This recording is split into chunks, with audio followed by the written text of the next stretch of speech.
Hi there, and thanks for joining us. I'm Julie Musgrave. 1 in 8,000 babies are born with something called Pierre-Robin sequence. It's an abnormality affecting an infant's jaw, tongue, and palate. A Central Valley mom just gave birth to a baby girl with it, but she says she couldn't have found a more trustworthy team to make it all right. Baby Zanaya was born back in February. It looks normal. This seems like one of the first moments Mom Stephanie is seeing her. In a way, it is.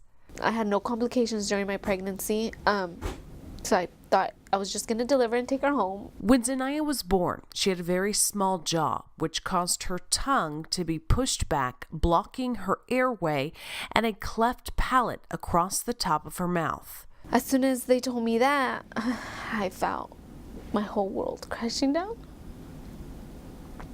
That is, it's difficult for her to breathe, and it's difficult for her to feed by mouth because she can't breathe through her nose while she's feeding and she chokes.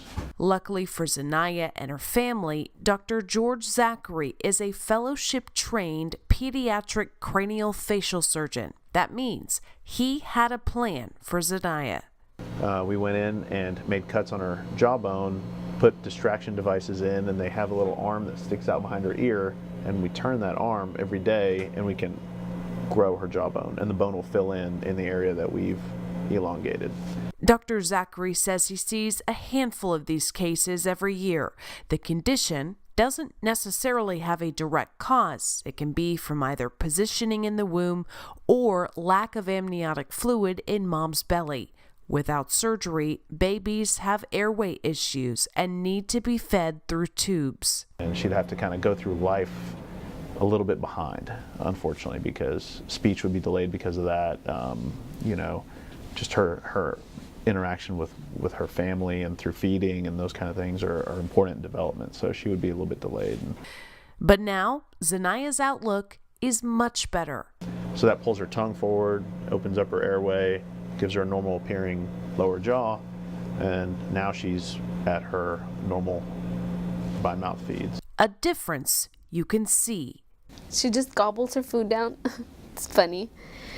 It gives me a lot of joy just to be able to feed her.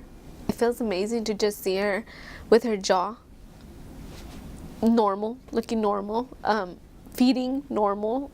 You can't even tell something was wrong with her. If you just see her, she just looks perfect. Stephanie says she's grateful not just for skilled hands, but support from the community medical team. I can't stress enough how thankful I am for them. And I just feel like they were put in my path for a reason. They were put in Zanaya's path for a reason. So much so that once Zanaya goes home, she'll be coming back, along with her 3 brothers and sisters, to see community pediatricians. My daughter's been in good hands, good care, and I feel like I can trust them with my children. Doctors will continue to follow Zanaya as she grows up and her bones mature. They'll be fixing her cleft palate once she's closer to a year old.